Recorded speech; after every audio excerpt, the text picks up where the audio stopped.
Hello, very good morning, good evening, good afternoon to you, wherever you might be in the world. Welcome to the channel once again today. For those that are new to the channel, my name's Anna, and of course I share with you the knowledge, experience and that kind of thing that I've picked up along the way through my journey of life, as you say. Returning visitors, you will know, and this is to basically brief the newbies just in case they're not aware, I do have a tendency to go down the rabbit warren, I think is what they call it, and I can just go off on these tangents every now and again. So what I do is I put timing chapters in the description of the video so that you can actually jump to the spaces and parts that you're interested in, that what you want to talk about. Now, for today, of course, we're going to be talking about Desert Rose, a beautiful, beautiful crystal. One that I'm actually ordering some for myself because I haven't had any for a long time, but I want to add it to my collection again. Just a reminder too that I do have a number of playlists, not just crystals. Crystals isn't everything, I know. I love crystals. I'm passionate about crystals. I am not a geologist or a gemologist or whatever.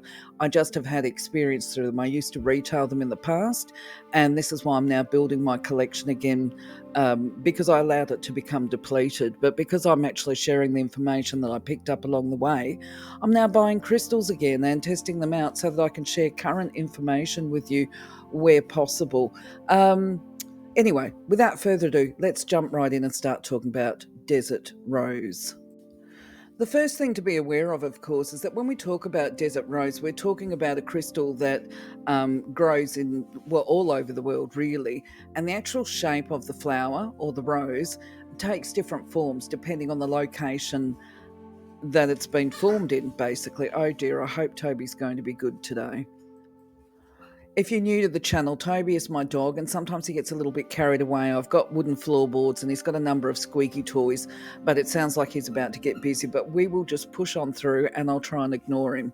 Okay, so when we talk about Desert Rose, the one that I refer to, and I think it's probably because it's more commonly found in Australia, which is where I live, of course, I'm in Western Australia, and the one that I'm used to looking at is the image on the far right, which has been turned into a pendant. But I must admit that the ones that I have seen tend to have more of the colouring of what you find in Tunisia. It just doesn't take that shape and form. But anyway, looking at these, you can see, yes, it is multiple formed. It does come in a range of colours, and these are all the genuine article. What else can I say to this? Look, in some cultures, it's supposed to symbolise abundance, prosperity, and even fertility because of this resemblance to the rose. However, just to be clear, that's not my understanding of its metaphysical purposes or properties, and I'll be sharing with you the information that I've got as we go throughout the video. So as far as the Zodiac and the Astro is concerned, it doesn't matter what your star sign or your sun sign is or whatever, it's recommended for everybody. So basically it's going to benefit all people. Now, just a disclaimer here too is that, in fact, I actually believe all of the crystals are going to benefit all people dependent on their circumstances, and that to turn around and even say that it's only beneficial to a person of a certain star sign can be quite limiting if people think that's all it's going to work for. They will work for everybody, okay? It just, I guess, certain sun signs and star signs and that kind of thing, they're going to have certain attributes within the horoscope. As far as, you know, if you've ever had an astro chart done, it does show you certain characteristics, shall we say. So a crystal is always going to work towards specific traits when we're looking at the crystal healing properties.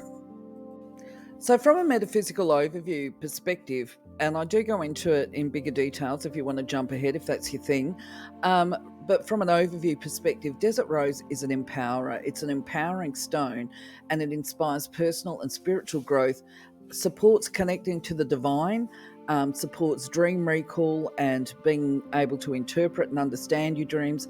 It's said to activate and open a person to not only actually their spiritual connection and their divine gifts, but also to show them their spiritual purpose. Now, this may come through in your dream state as well, but also it's got very healing and protective qualities to it. So when we talk about Desert Rose, it's got a couple of other names. It's called Sand Rose, or also selenite rose at different times. And this is largely because it comes from the gypsum family, which of course is where selenite comes from. It's called sand rose. So this is my understanding of the research. If you look at this little image here, you're going to see in between the petals that there's actually a heap of sand grains in there. Now, going back to what my understanding of how it forms is that in the desert, because these are the only areas that it grows, is that it's formed by minerals growing around 1 grain of sand, and then it just continues to grow in these petal-like formations around the actual grain of sand, I suppose. Goodness me, I'm not being particularly clear. You're going to have to use your imagination a little bit. But anyway, what we saw on the first slide does show you that the minerals can give a very flat and clustered shape. And we see this here in this image too. And the fans can radiate in this way on this image. And they can come in small clusters or large clusters. And this includes, for this formation, which I'm going to refer to going forward as the desert rose, even though there's different types, you can actually have really large clusters of these smaller ones all joined together. But quite often when we're buying them, we see them as a single rose, which makes them fairly cheap. I would imagine when we see the single rose, it's actually broken away from a bigger cluster in most instances. And just so you know, actually it may have broken naturally, or it might have had a little bit of help, because it is a very soft crystal. If you look at that, the hardness is only 2 on the mineral hardness scale, so it is very soft. It wouldn't take much to actually break it away from a cluster. Now, just for a useful tidbit, is apparently the largest desert rose ever found was actually 10 inches in diameter. That is massive for a little desert rose, okay? And they can take hundreds of years to form. Now, drawing on my experience too, as I said to you in the other slide, I'm not used to seeing them white, okay? I'm used to seeing them a bit of a dirty brown type colour, because obviously our sand here in Australia tends to be a bit on the dirty side as far as looking, especially out in the desert. Now, you can find them anywhere in the world. All right, it's globally sourced. But of course, the biggest deserts are the ones that we've got written on here, which is the Sahara Desert. This is where the abundance is of finding them, okay, in these deserts that are noted here. Sahara Desert, which is in Africa, the Chihuahua Desert, which is in South America, the Arabian Desert, which is in Saudi Arabia, and in Australia, of course, we've got the Great Victoria Desert, which, by the way, is absolutely massive.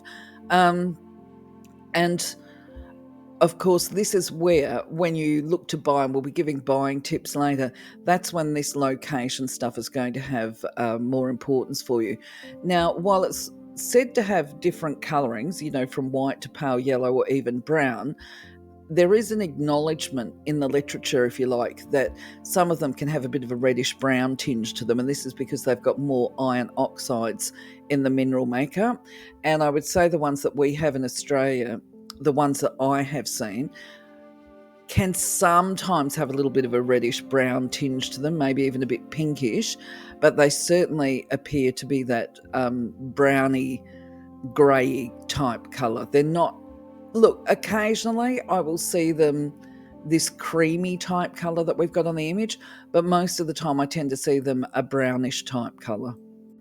So because it's actually not rare at all, it's quite easily sourced, there doesn't appear to be any fake, as far as I know, fake desert rose out there. So really, it's just some straightforward buying tips. Just ask yourself some serious questions. Do your homework. When you're looking for a piece, check the location. Where is it? Where are you buying it from? And is it close to source? What are they charging for it? What does that convert to in your local currency if you're going overseas to buy it? Then look at the dimensions. What is the length, height, width, or because we're talking about a circle, the circumference? Look at the weight. Look at the petals of the desert rose. Is it well formed, or is it misshapen? And does the shape and the colour of the flower feel right to you? And then once you've established that, look at the freight charges. And then I would say, don't buy the first one that you see come up. Do a shop around, especially if money is important, you need to budget, look around, do some price comparisons before you actually go ahead with your purchase.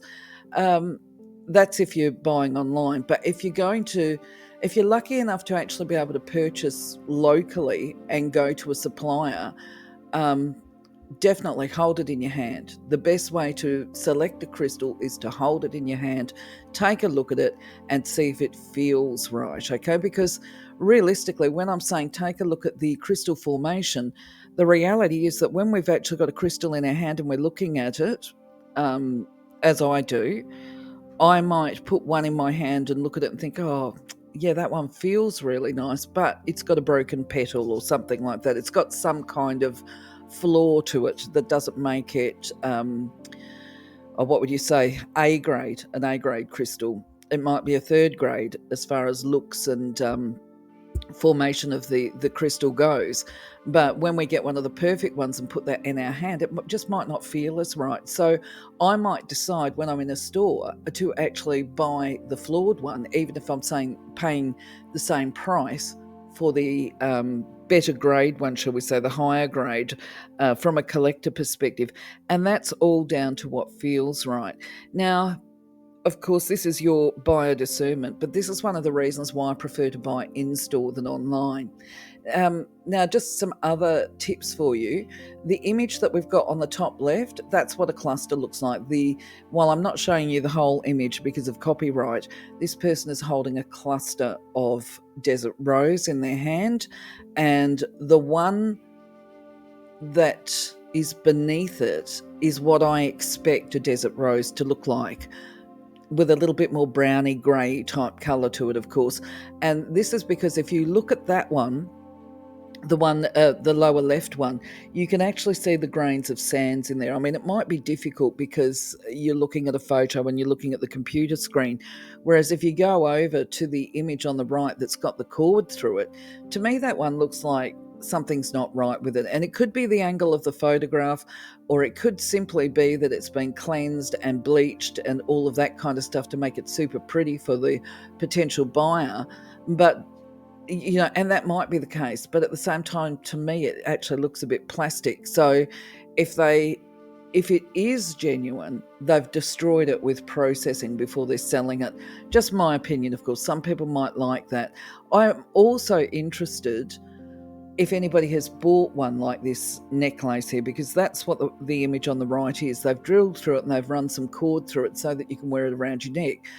How long does a desert rose last when you do that, if you've bought one? I mean, given that they're so soft, I would expect it not to have a long lifespan when it's been drilled through in this way. So you can see here, when you look at the spiritual metaphysical benefits and properties of desert rose, it really is, what is the word? A high vibration crystal, in that it supports your connection with the divine, with the guides, the angels, the archangels, the ascended masters. It's also said to align a person to the divine mother, Gaia, the earth, and nature kingdom. It's supposed to enhance the connection, connect the crown chakra to the heart. This is really grounding love into a person's life, and it's supposed to be associated with fire magic, was actually how I put it down, but or how I managed to find it as a description. I thought, well, I don't know personally that I would call it fire magic, but certainly with transformation and just searing away the negativity of the past and everything that locks us into limitation and prevents us from going into the next phase of our life, if you like. So it's said to carry within it an angelic, or what is called Devic, Devic, Devic essence, and this is part of enhancing this connection. So if you're looking to heal past life issues as well, it's recommended for that. Whether those past life issues are from previous lives and incarnations, they call them, or from the current life. So if you've got some childhood wounds, or even some wounds that you've picked up along the way, that becomes past life in the current life. So it's said to be able to send healing into that. From an environmental perspective, if you're able to get some and place it in the home, perhaps a nice cluster, it's supposed to enhance and encourage family unity. And if you put it in the workplace, it's supposed to help develop areas of expertise or responsibility. And if a person's doing some training, to assist them with long-term training, future planning. It's also said to be beneficial where there's workplace tension. And then on the other benefit, which I like, because obviously work these days, when we're working for a company, everybody's always in fear of losing their job or at risk of becoming redundant due to staff cutback. So in these instances, it's actually recommended that a person wear desert rose to help them to keep a low profile at work. It's said to support, and hopefully retain the job for as long as it takes them to get another one. Okay, so the other area where it's supposed to be beneficial is when you're manifesting, and obviously you would meditate with desert rose as well to be able to connect and tap into this energy of universal love and wisdom. It's said to bring to the attention of the person, the wearer, or the person that's meditating with it, and remind them of their true nature, who they are authentically, and to be able to expand the feeling of love that they carry in their heart. And in the process, that makes them more magnetic to drawing love towards them, and expands their capacity to give love as well. That whole point of being, I am loved, loving, and lovable. That would be an affirmation. I've actually skipped the affirmations for these slides at the moment because the videos were getting too long, but that's a little affirmation that you could use. Now, before I talk about the physical healing attributes of desert rose, I've got to put in this big disclaimer, which is always there. You would not be encouraged to disengage from your professional health support, advice, treatment plans. You would only ever use your crystals as a complementary therapy in conjunction with whatever your doctor advises you, okay? So bearing that in mind, if people have got problems with their nervous system, they need to repattern it, they might have trauma, we know about neuroscience now, then if you're attempting to go through some form of healing there and, grow your brain, so to speak, then you would wear the desert rose. This is to address the physical symptoms of behavior, I guess. Look, also the other thing, it's said to be beneficial for people as far as their hair goes. So if somebody's balding or having a lot of hair loss or whatever, it's said to stimulate growth and to help the hair to flourish. So if you know people that have had a hair transplant or suffering from alopecia, might be worth recommending it to them. If people suffer from stomach upsets and disorders, including nausea and travel or motion sickness, it's recommended for them. It's supposed to support skeletal structure with physical balance, aligning the spine and strengthening the muscles and ligaments that help to keep that spinal or skeletal structure in place.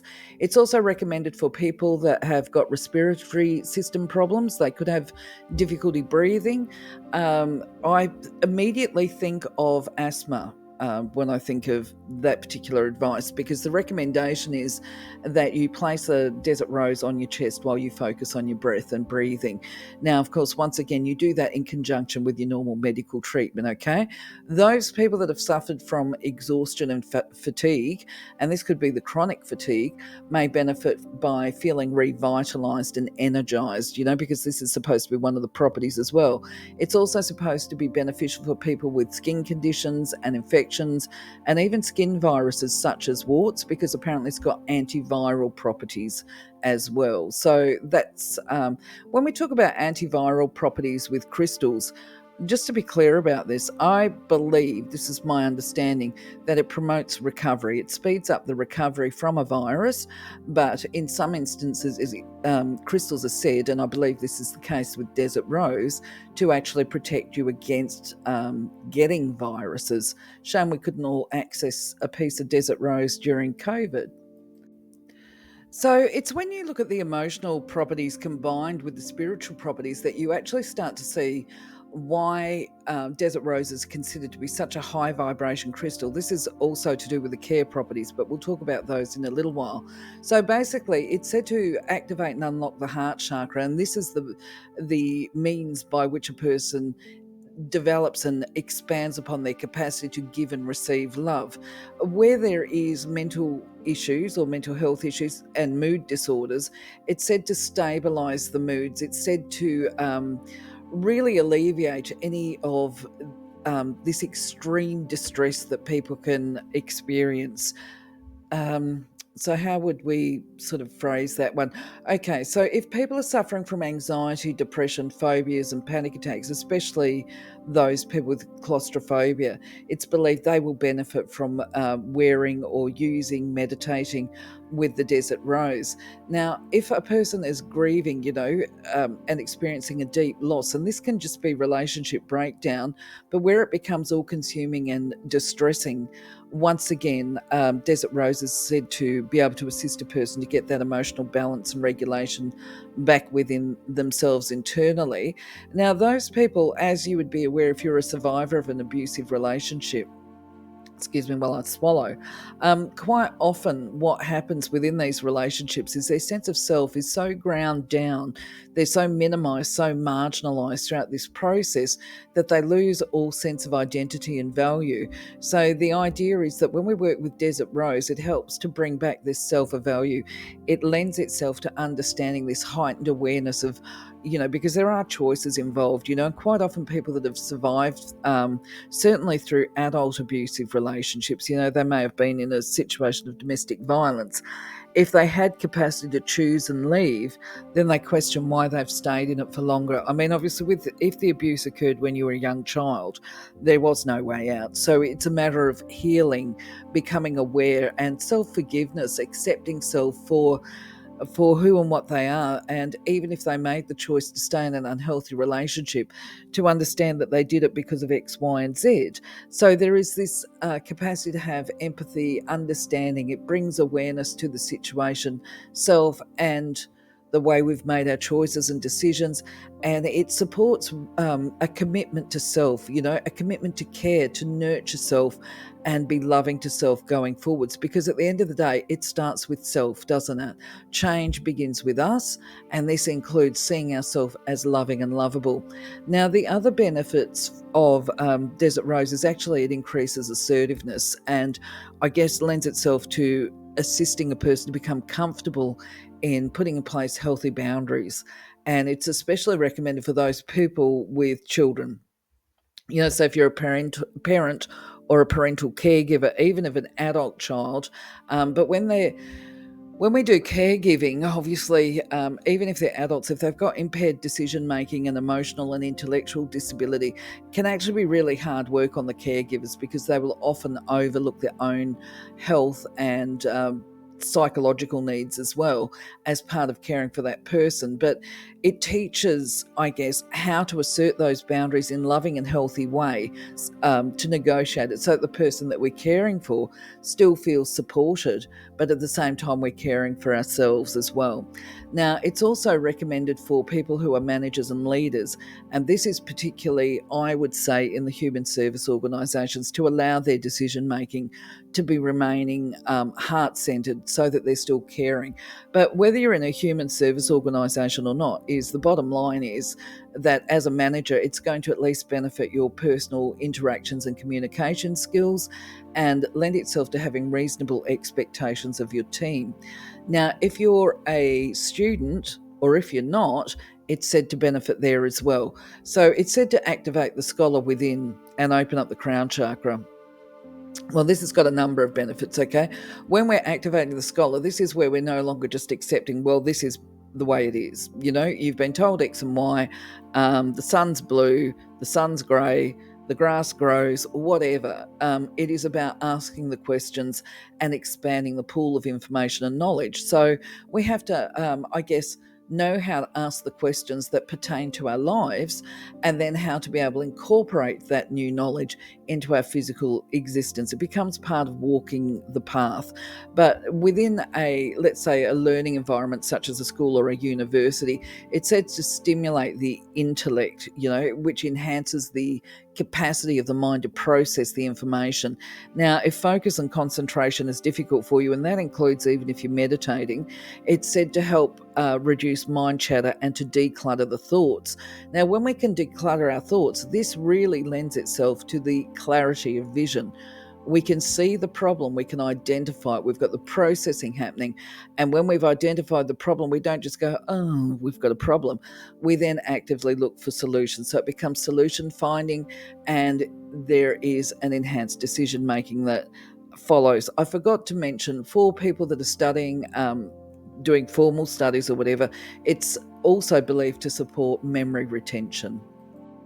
So most people will associate the desert rose with the crown chakra and also the solar plexus chakra because it's removing these blockages that are within.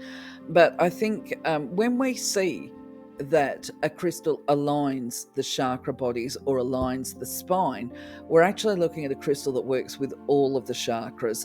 And because the desert rose is associated with angelic connection, divine connection, universal wisdom, I would say it goes beyond the crown chakra. Okay, I would say it actually goes up to what we call the rainbow chakra, or well, I call it the rainbow chakra, and I associate it with angels, of course. Some people might call it the celestial chakra, but when we look at the colors of the chakra system here, we see obviously the red, orange, yellow, green, that kind of thing. But the rainbow chakra sits about a foot above the crown chakra. And then there's an earth star chakra that's part of connecting us and keeping us balanced and connected to the earth. That's the earth star one. That's about a foot below our feet. Did you hear that? I said feet with a TH. I don't know what I was thinking. Moving on, bringing myself back. So anyway, when we talk about alignment, centering, balancing, we're also talking about centering and balancing our aura within the space, not too up in the fairies, not too down and bogged down by the earthly pursuits. So we get balance all around with it. So yes, I would say it's the whole lot of them, not just what we see here on this screen. You've got the rainbow chakra and you've got the earth star chakra, that it will balance a person's aura within. So, of course, it can be used for jewellery. When we talk about suitable uses, I forgot to introduce the slide, but whatever. We can use it as a jewellery item, but I'm not sure that my preference would run to that drilling a hole in it and putting the cord through it, because I think it's too fragile for that. My preference, of course, would be to have one of those macrame type pendant holders or stone holders. You see a lot of them for sale everywhere. But I think if you've got that, then you can actually interchange your crystals anyway, and know that when you've got them in that little wrap, that they're actually protected to a certain extent if you were to drop them or if it was to fall off. And I think given the nature of the healing properties, a person probably would be more inclined to wear it if they're trying to overcome some really deep emotional wound stuff, or do a lot more of the spiritual growth type thing, that they would actually want to be wearing it. Now, you can always put it in a pouch as well if you're not the sort of person to wear it as a pendant. That's another option. I wouldn't be inclined as a woman to put it in my bra because, quite frankly, I've said it before, I quite often will get distracted, head off for a shower, take my bra off, and there it goes. It smashes on the bathroom tiles, and that's the end of it. So, yeah, I would recommend that you use it as a pendant, but wrapped adequately. Definitely in the environment as either an ornament. Well, in fact, actually, I think anytime you put it in the environment, it can be said to be ornamental. There's nothing wrong with having it in the workplace, because it's such a pretty crystal that if you had a cluster of it, you could just turn around and say, if you're not comfortable, well, I'm using it because I'm trying to keep my head below the radar and secure my job. Obviously, you're not going to be saying that. But if you've got it on your desk, you turn around and just say, if people notice it as a small cluster, it's just absolutely beautiful, don't you think? And get people to talk about it. Certainly you could meditate with it and hold it, and even if it's a small cluster, When you're wearing it as a jewelry item, that's where it comes into these properties of being a talisman for protection, because it's said to protect, I think I forgot to mention that, it's said to protect your emotional and spiritual journey. So if you're trying to get on track and walk your divine path, it's said to support you doing that. What else can I say? Yeah, I think that's probably covered the way we would use desert rose. So, from a messenger perspective, when I talk about this, I'm basically saying I have a bowl of crystals that when I'm delivering services to people, if I'm doing face to face, they can put the hand in. It's kind of like a lucky dip. And if I'm drawing for them, then it's a case of me just hopefully following my divine guidance and picking out the perfect crystal for them. But where I'm going with this is if I was to pick, or they were to pick, the desert rose, it would be a very clear message to me on two counts. One is that there is this real undeveloped potential there. They're not seeing the beauty of their own soul. They don't recognize their gifts, and those gifts are yet to be developed. So it's now time to take a step back, before making any more decisions or long lasting ones. Take a long, hard look at self, really, and try and view themselves not as, take away that emotional attachment. Pretend that you're looking at somebody else that's telling you their story, and where they might be negative and critical, you would probably turn around and say, hey, hang on, settle down, forgive yourself. We all make mistakes, we're all growing all the time, but you know what? Within you lies this wonderful, beautiful soul. This is the potential that you have. It's there for you. And now is the time, the guides are encouraging you, now is the time to open up, to grab that, maximize it, because once they open to their gifts and appreciate the beauty of their own soul, they are going to be on fire, and the world will open up like the proverbial oyster opening up for them. So, when it comes to crystal care, it really is very simple for desert rose. Certainly, the ones that we're looking at, the little round ones. Because it's a soft crystal, obviously you've got to be careful with it. You wouldn't be too rough. You wouldn't wear it when you're doing your housework, that kind of thing. You wouldn't wear it under the shower either, actually. But the beauty of it is that beyond the mainstream, even if you're into metaphysical, some people aren't. So for them, they're not going to be interested in doing what we call the energetic clearing, cleansing, and recharging. That's fine. But if you are into that and you normally do things like sage your crystals because you want to keep them pure and that kind of thing, you don't have to worry about it with desert rose. This is the beauty of it. It's a selenite, it's a gypsum. And so when it comes to selenite, it is a self-cleanser, a self-purifier, if you like. And which is why I have selenite logs, and I just put my crystals onto the selenite to recharge them. I certainly wouldn't be laying crystals on my desert rose to recharge the other crystals because they're too fragile, they might break. But what I could do, if I had an abundance of desert rose and I wasn't going to be shaking around heavier crystals, I could possibly actually put a desert rose perhaps on top of some small tumbled stones or whatever, as part of keeping them purified and cleansed, and ready for use, ready for the person to use or buy. That's just a thought there as well. So it's a very easy crystal as far as metaphysical properties go to retain and sustain that. Look, I've got to be honest, when it comes to selenite, not necessarily desert rose, I have known people that have used it, become quite dependent on, say, palm stones or worry stones. And they did say to me after about 2 years of use, it felt like it went flat, that it had lost all of its life and spark. I don't know if that happens. It's not something I've experienced, but maybe you, who is listening to this, that might be something you're aware of. But to my knowledge, I'll just go back to it. For desert rose, as far as I know, it doesn't need to have any special attention or treatment beyond how you would look after anything that you love and enjoy, which is keep it clean. Look, it might pick up dust and grime if you're wearing it all the time. My doggies decided to come and say hello to me right now. I'll ignore him, as you do. Yeah, look, if you're wearing it all the time as a pendant, it might get a bit grimy. in which case I'll do it. I'll do it myself. I've got some desert rose coming to me and I'll test it. I'll test a piece and see how it copes with water immersion and let you know, because certainly at the very least, if it doesn't pick up grime from your body, it will pick up dust if it's out and about and it's, exposed to the environment. And I'm really not 100% sure whether you could just hold it under a running tap. I think that would be fine. But I just tend to question myself. I wonder how it would go if it was exposed to some mild soapy water in a cup, for those people like myself that wear it as a pendant. So where I'm going with this is I'll give it a go and I'll let you know, and I will put the response up on the Sunday yarning. I'm not sure when I'm going to have it arrive yet. I've basically just bought it. It's got to come into Australia yet. For now, though, my friends, I think it's time that I finish this up. Obviously, little boy Toby wants to have some chicken wings or something like that. I need to go and feed him and give him some attention. So I'm going to say, look, thank you for being part of my journey. Love you, leave you. Take care. I'll catch you on the next video. Bye-bye for now.